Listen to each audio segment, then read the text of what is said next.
मरने के बाद आत्मा कितने दिन घर में रहती है और क्या करती है? बहुत से लोगों के दिमाग के अंदर यह भी आता है कि मरने के बाद आत्मा घर में 12 दिन तक रहती है और उन 12 दिन तक आत्मा करती क्या है। तो दोस्तों, इस प्रश्न का उत्तर हम गरुड़ पुराण के अध्याय नंबर 1 के आधार पर देना चाहेंगे।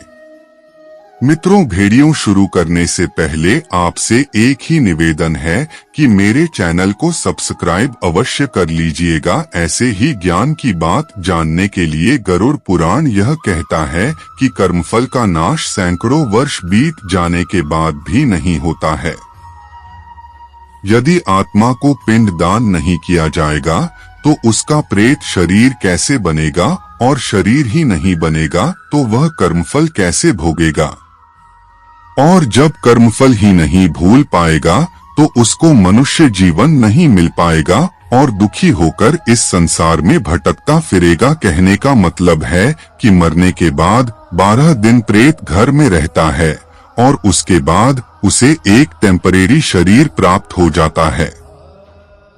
फिर उस शरीर को लेकर वह डेरा वे दिन यम मार्ग के अंदर चलता है, और यदि उस जीव ने अच्छे कर्म किए हैं तो वह आसानी से यम मार्ग को पार कर सकता है।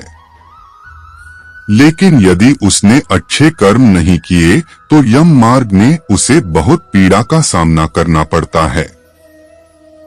पहले दिन जो पिंडदान होता है उससे सिर्फ बनता है, और दूसरे पिंडदान से गर्दन और कंधे, तीसरे पिंडदान से हक बनता है, चौथे पिंडदान से पीठ, 5 वैसे भी छठे और 7वें से करती और गुहा पैदा होते हैं, 8वें से जांघें और 9वें से पैर बनते हैं।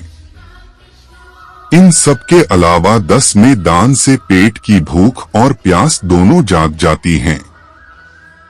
उसके बाद प्रेत 11वीं और 12 पिंड दान से भोजन करता है, और 13वें दिन घर से यमदूतों के साथ चल पड़ता है।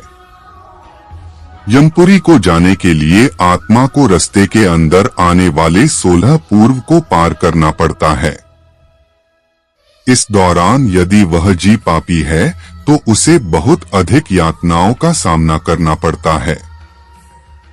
लेकिन यदि वह जी बारबी नहीं है तो उसे यातनाओं का सामना नहीं करना पड़ता है।